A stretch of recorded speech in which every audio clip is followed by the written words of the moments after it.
वैष्णवी हगवणेंचं 9 महिन्याचं बाळ वैष्णवीच्या आई वडिलांकडे सुपूर्द. बाणेर हायवे जवळ अज्ञातानं बाळ सोपवल्याची कसपटे कुटुंबियांची माहिती. अजित पवारांकडून कसपटे कुटुंबाचं फोनवरून सांत्वन. लग्नाच्या वेळी कल्पना दिली असती तर लग्नच होऊ दिलं नसतं. वैष्णवीला न्याय देणार अजित पवारांचं आश्वासन. केवळ हकालपट्टी नको तर राजेंद्र हगवेंना तातडीनं अटक करा. वैष्णवीच्या वडिलांची मागणी. सुनेच्या आत्महत्येप्रकरणी गुन्हा दाखल झाल्यानंतर राजेंद्र हगवणे फरार. नणंद करिश्मा छळाचं कारण तर नवरा घरात असताना सासू सासरे दीर आणि नणंद मारहाण करायचे. हगवणेंची सोडून गेलेली मोठी सून मयुरीचा आरोप.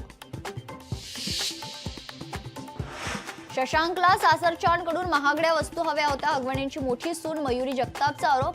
तर सासूने वैष्णवीच्या वडिलांकडे फॉर्च्युनर कार मागितल्याचा देखील दावा.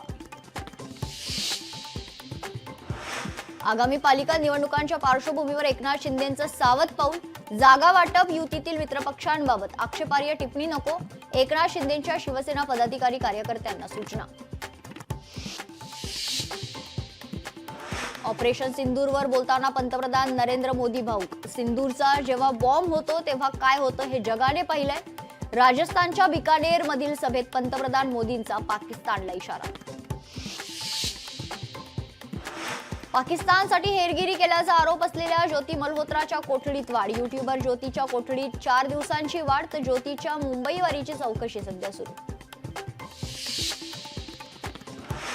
भारताचा पाकिस्तान उच्चायुक्तालयातील आणखी एका अधिकाऱ्याला दणका. टेक्निकल ऑफिसर मुजम्मिल हुसेनची हकालपट्टी. हेरगिरी प्रकरणानंतर कारवाई तर 24 तासांच्या आत भारत देश सोडण्याचे आदेश.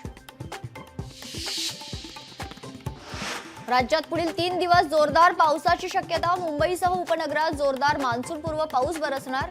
हवामान विभागाचा अंदाज.